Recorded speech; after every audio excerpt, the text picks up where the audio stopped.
Powell as Richard Diamond, private detective.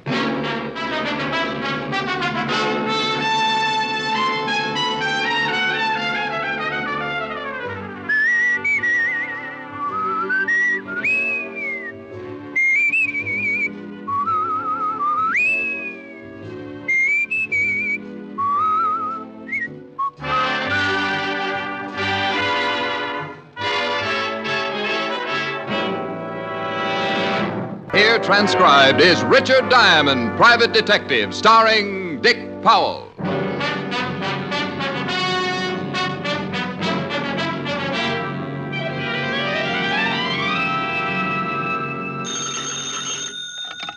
Diamond Detective Agency. We make homicide pay for $100 a day. Oh, that's pretty terrible. Oh, you should catch me on a bad day. Nothing. Am I going to see you tonight? Not if you keep turning out the lights. Who turns out the lights? Oh, well, what difference does it make? It's fun. I'll expect you at 8 and you be here. Honey, of course. How's business? Oh, about as dull as 50 miles of dirt road. We'll have dinner home. Bless your little pointed head. And your empty pocketbook. Uh-oh. What? Mr. Diamond? Yes, sir. Come right in, will you? Pull up an old bank book and have a seat. Thank you. Client? Well, keep a good thought, honey. You may be gorging yourself at 21. Bye. Bye. I'd like to hire you, Mr. Diamond. Well, I'd love every minute of it. I charge $100 a day in expenses. All right. He reached for his wallet. While he was counting his money, I was looking at him. This was the biggest man I'd ever seen. I was getting a nosebleed just trying to see over the second button on his vest. He had a pair of shoulders that looked like the mayor should lay a cornerstone for them, and the muscles under his coat stood out like smuggled shot puts. My name is Collins. I'm B.E. Rawlins, private secretary. Oh, is that the B.E. Rawlins? Yes, he's a very wealthy man. Well, there's an understatement. He wants to retain you to find his brother, Martin. He does, huh? Would you mind coming with me? Mr. Rawlins would like to see you in person. Well, tell me a little more about Rollins' brother. I'd rather let Mr. Rawlins do that himself. I'd rather hear some of it from you first. I don't want to see Rollins if I'm going to turn down the job. Very well. Mr. Rawlins' brother Martin was released from prison 5 days ago. Mm-hmm. Yesterday, he sent a letter threatening Mr. Rawlins' life. Oh, and your boss wants me to find his brother before he makes good the threat. Is that it? That's it, exactly. Well, why doesn't he call the police? Show them the letter and get the protection he needs. It'll certainly be a lot cheaper than hiring me. Mr. Rawlins doesn't want any more bad publicity. There was enough of it when Martin was sent to prison. And why did Martin get sent to prison? He embezzled $100,000 from the company funds. Did Rollins try to save him? He was guilty. Mr. Rawlins prosecuted him to the full extent of the law. Was the money ever recovered? No. Goodbye, Mr. Collins. You won't take the job? Oh, now you've guessed. But why? Mr. Rawlins is prepared to pay you handsomely. Well, I don't doubt it at all, but it's too pat. Martin's killing mad because his brother sent him to prison. Rollins receives a threatening letter, but won't call in the police, yet he wants Martin found. Why? I told you. He doesn't want any more bad publicity. So I take the job and maybe find Martin. Then B.E. Rollins is a potential killer in the house. What's he going to do? Try and keep his mind off of things by letting him shrink heads in the basement? Remember, Mr. Diamond, they are still brothers. So were Cain and Abel. You mean you think Mr. Rawlins intends to kill his brother, and that's why he wants you to find him? Well, that's a little crude, but it's certainly a possibility. That's utterly absurd. Maybe so, but no one would blame him. You better try Hearthstone of the Death Squad. Now you're being ridiculous. Mr. Rawlins is a highly respectable businessman. His reputation is spotless. Well, then this looks like too good a time for him to start getting dirty. Goodbye, Mr. Collins. He got up, started to say something, but changed his mind. He turned and walked to the door, ducking his head as he went out. Someday he was going to forget the duck and take the whole wall along with him. 10 minutes later, I got a phone call. Yeah? Is a man named Collins in your office? But he was. He just left. Did you take the job? Who's this? If you didn't take the job, you're fortunate. If you did, you'd better catch up on your insurance payments. Oh, I think so, huh? I think so. This is a family matter, so leave it that way or you're liable to get yourself killed.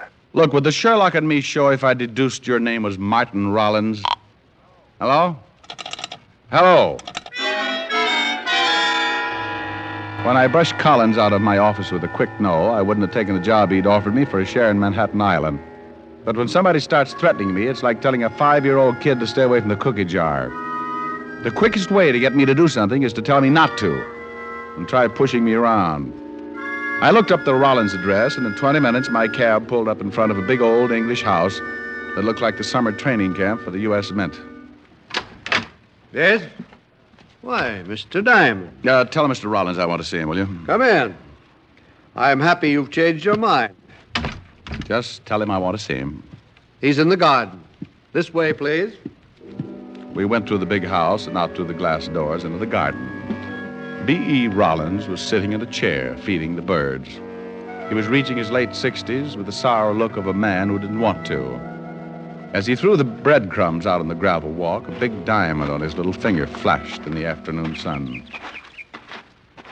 Mr. Rawlins. Huh? Oh, Collins. Who's that with you? The detective you sent for, Mr. Rawlins. Oh, yes. Pull up that chair and sit down, young man. Oh, thank you. Just feeding the little birds. Here, Birdie. Been doing it for some time. Oh, swell. Well, what are you standing around for, Collins? I want to talk to this detective in private. Yes, sir. If you need me, I'll be in the library. I won't need you. Here, you feed the birds for a while. Makes you feel good. Oh, sure. Here, Birdie. Birdie? That's fine. What's your name, young man? Diamond, Richard Diamond. Oh, hey, got a load of that little fella. He's grabbing enough crumbs to stuff a pheasant. He's the greedy one. Always does that. Reminds me of some people I know. Yes. Well, Mr. Diamond, I suppose Collins told you why I wanted to see you? Yeah, and I can't say I wanted the job at first. So Collins tells me. What changed your mind? A phone call. I think it was from your brother, Martin. He told me not to work for you. And you don't like being intimidated? Good. I think we'll get along, young man. Tell me, have you got the letter he sent you? Have it right here. Read it. I'll take over with the birds for a while. All right, thanks, sir. My dear brother, I spent 5 years hating you, but I learned a trade. I used it drawing blueprints for your shroud. Signed, Martin. Well, this'll never get the Pulitzer Prize. Martin always did go in for the dramatic. Well, do you think you can find him? Was this the first you've heard from him since he went to prison? Yes. I will admit the letter has me worried. Aside from the dramatic, Martin has always been a hothead. Since boyhood, he's envied my get up and go. We never got along. It was even too much for my mother. She died very young. Probably overworked from knitting straitjackets. Don't be flippant, young man. Well, will you take the job? $100 a day and all hospital expenses. Fine. See Collins. He'll take care of the fee. Now, tell me one more thing.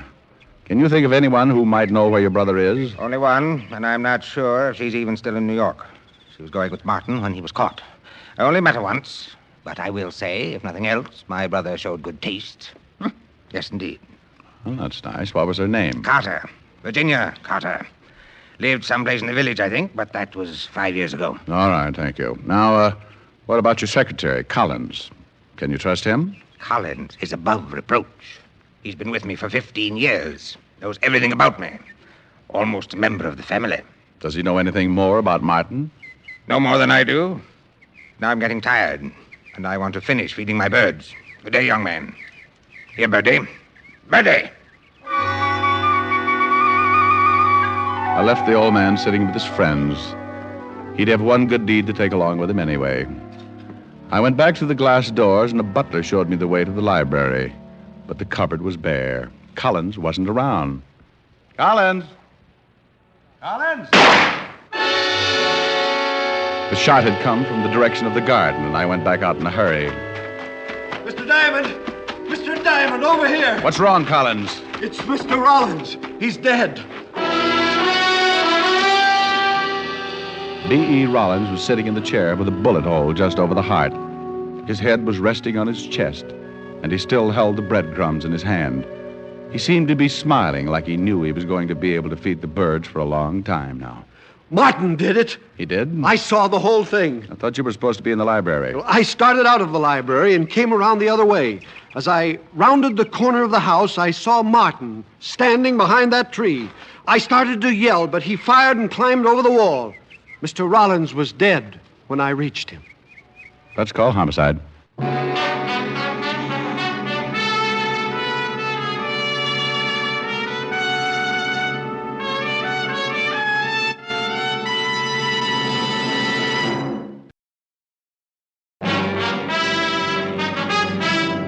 And now back to Richard Diamond, Private Detective, starring Dick Powell.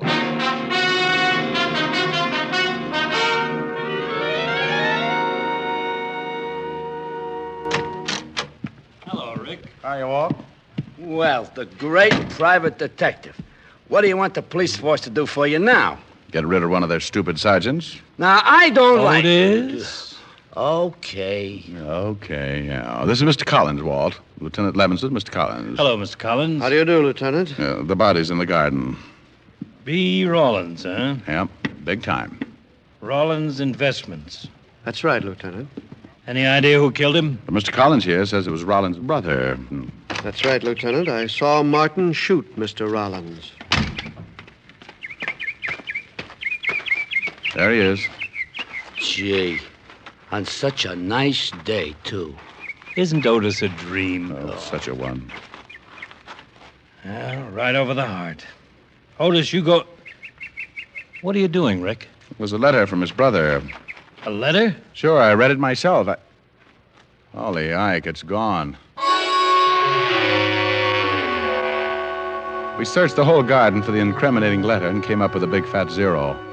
Then I remembered something that the old man had told me about Martin. Something about a girl named Virginia Carter. I questioned Collins, but he didn't know her. So I put the old mind to work and became my usual shrewd self. I went back in the library, grabbed a phone book, and found the only Virginia Carter listed. It was a wild, long shot, but I grabbed a cab, and 40 minutes later I was standing in front of her door. When she opened it, I got the quickest scalding in history. Hello. Oh, I bet you have a hard time finding something to wear in July. Do you like it? It's French silk. Love it, love it. What's on your mind? Virginia Carter? Mm-hmm. Now, if you'll stop panting long enough, maybe you'd like to tell me what you want. Well, I'd like to know about Martin Rawlins. Oh, I have not seen him in years. Maybe you've got a picture of him? I've got lots of pictures. Mm-hmm. Maybe there is one of Martin someplace. Well, let's look through the whole flock. I've got lots of time. Before I let you in, you better tell me your name. I don't want you to steal anything from me. Baby, if anybody stole something from you, they get their fingers burned off at the elbows. Mm-hmm. You can come in. She opened the door and walked ahead of me like she'd just oiled her sacroiliac. She led me into the living room and sat down. The shades were drawn. I had a hard time finding the couch. Right here. Oh, wow. Well, how do we look at the pictures with the magic lantern? I thought maybe you wanted to relax for a minute. Well, put something in a glass. I'll cool down. I don't drink. I never keep this stuff around. Well, that doesn't leave you much of a field. Or what do you major in? Cigarettes. Have a Camel? Oh, yes, anytime. I haven't got a match. Well, just hold on to it. It'll light up. I think I better get the pictures. I'll be right back. Just make yourself comfortable. Mm-hmm. Hoop-de-doo, hoop-de-doo. Ba-da-dee-doo-da-dee-dee-dee. Hoop-de-doo, hoop-de-doo. We can start with these. If Martin isn't in this pile, I've got lots more. You're not in a hurry, are you? No, not a bit. Good. This might run into overtime. There was one trouble with the setup. Looking at the pictures with her sitting close was like trying to read a mail order catalog in front of a blast furnace. She handed me one picture at a time, describing each guy in the photographs. I've seen draft boards with smaller clienteles. Several times she stopped and looked at one of the pictures like Diamond Jim eyeing a 10-course meal, then passed the guy to me. After 24 photographs, I started thinking she was the reason for the rise in the vitamin market, and I was just going to mention an old snapshot I had of myself when she thumped one of the collection with a polished fingernail. Martin Rawlins, here he is. Well, he figured to show up sooner or later. How long ago was this taken? Well, I could not say exactly, but I'd guess about 6 years. Well, you should keep a file. How'd you get along with Martin? All right, I guess. He had money, and he showed me a good time. What else do you know about him? He has a brother with a checking account at Fort Knox. Any unusual habits? Yes, but they wouldn't help you find him. Oh, yes, he used to play saxophone. A hobby? No, not exactly. He played around town with several other small bands. He was a nut on jazz. Did he make money at it? I guess so. Well, thanks, baby. I'll stop around again sometime and take a look at your parlor. I'll spin a nice soft web. Mind if I take Martin with me? Not if you bring back a picture of yourself. Maybe I'll just bring my camera. You can take it. Good. That's why I keep the room so dark. I like to develop things. I hated to leave, but my hair was on fire. She'd given me one lead. Martin was a musician of a sort, and sometimes he made money at it. I started to cross the street to catch another cab, and I was halfway there when I heard the car. That was an old trick. You drive by fast, open your door, and if anyone is in the way, he winds up with a face full of automobile. I picked myself up and thought about chasing him, but he was so far down the street I couldn't even get the license number. I grabbed a bug-eyed cabbie and had him take me to local 802 of the Musicians' Union. I went in, and a little short guy with a twitch looked up at me from behind a big desk. Something I can do for you, Pops? Bad twitch. Yeah, too much bop. Tell me, do you know a Martin Rawlins? Plays the sax. Has he got a card? He makes money. Then if he ain't, he better have. I'll see if he does, will you? I'm an old friend. I'd like to get in touch with him. You look like a cop. And I've got a shiny little badge. Oh, wait a minute. I'll see what I can find. Cop, huh? Now look what you done. You got me twitching more than ever. Between twitches, he found what I was looking for. Martin had just renewed his card. It didn't show a home address, but his mail was being sent to one of the swing joints on 52nd Street. I said thanks and left him in the middle of another twitch. I walked out on the sidewalk, looked at the long gray shadows stretching out from the tall buildings. One of them moved and ducked around a corner. I was being followed.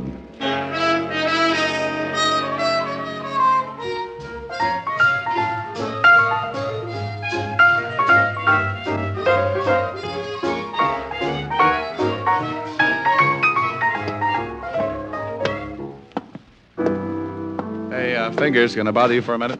No, but you can talk to me. Move in, lean on the piano. Good. You know a Martin Rawlins? Well, sure, he blows here. Which one is he? He's off tonight, got a phone call and took off. You know where he lives? Yeah? Well, here's 5. Come down and remember the address. What do you want him for? Here's another 5. What difference does it make? Solid. He's got a little pad on 5th Street, 59 East. Now, don't put me on, Dad. You got troubles? I'm going to ask him. Crazy. I like his style. And when you got time, drop back and listen to the band. I don't think I could stand the altitude. Crazy guy.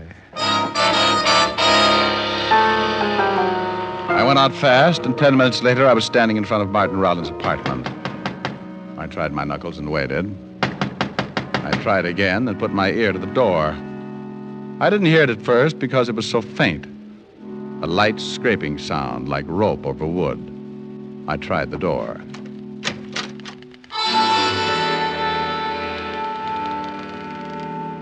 I had been right on both counts. It was a rope, and it was rubbing on wood. Brother Martin was making the sound effects, but he was doing it the hard way. He was on the other end of the rope, hanging by his neck. He was turning slowly like a weather vane in a soft breeze. The chair was tipped over at his feet, so I picked it up and sat down to think. I started to get up when something in my stomach jumped up and kicked my mind into high gear. I looked up at the dead man, and what I saw threw the suicide theory right out of the window. Sitting in the chair, my head was just on a level with his shoe tops. If he had used the chair to stand on, he would have still needed a ladder just to tie the rope to a beam. I've seen a couple of guys who hanged themselves, but never one who jumped 4 feet in the air to do it. I shoved the chair under him just to make sure. He cleared it by a good foot. I started to think of all the people who had been connected with the case, and the phone rang. I knew Martin would have trouble answering, so I helped him out. Hello? Hello, Martin.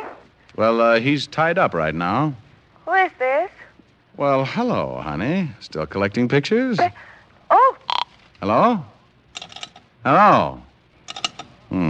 Antisocial.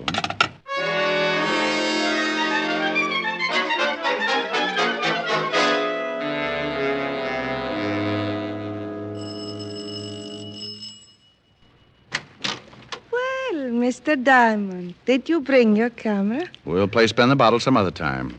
How did you know my name? But you gave it to me this afternoon. You're a bad liar, baby, and look out, I'm coming in. Now, wait a minute. I'm expecting someone. Well, if it's who I think it is, you better hide all the rope in the house. Now move it out of the way.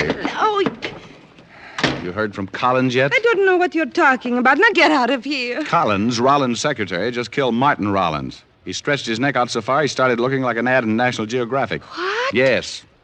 He strangled him first, then stood on a chair and hung the body to a rafter. How do you know Collins did it? Because he forgot he's a foot taller than most guys.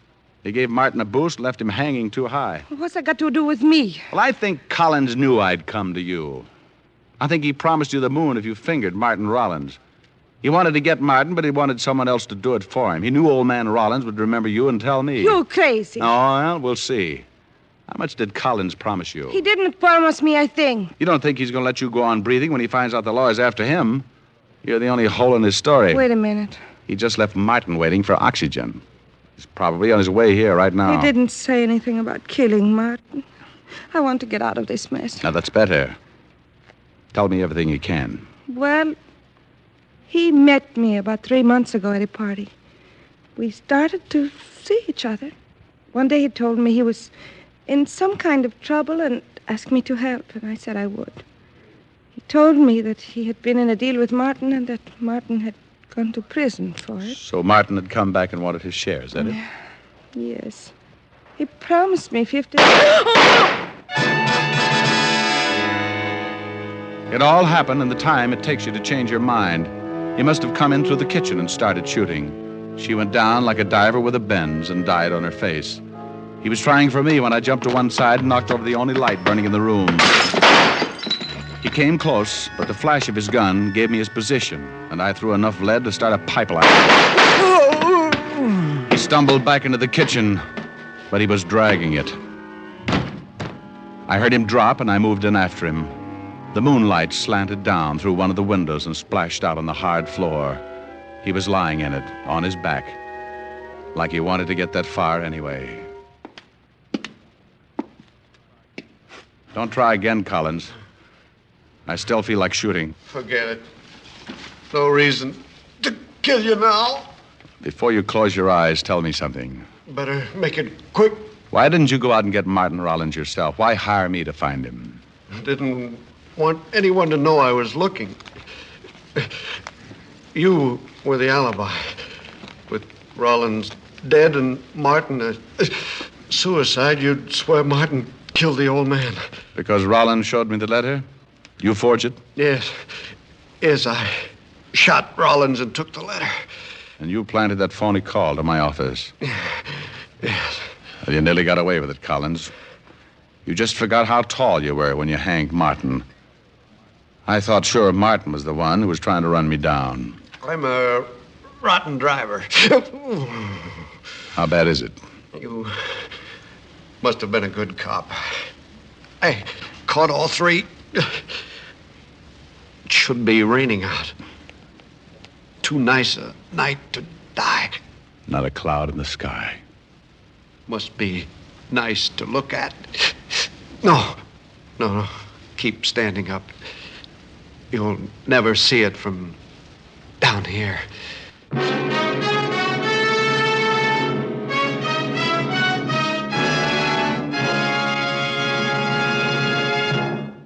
Dick Powell will return in just a minute.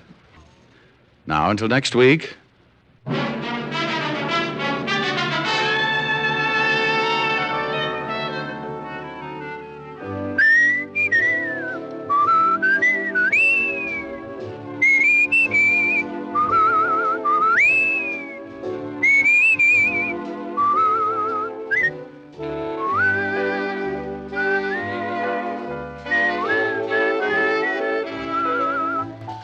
Tonight's adventure of Richard Diamond, starring Dick Powell, was written by Blake Edwards. Our director is Helen Mack.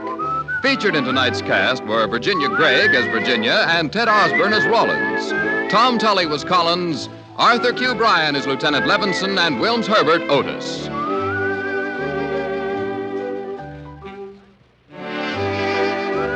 Listen next week for another exciting transcribed adventure of Richard Diamond, starring Dick Powell.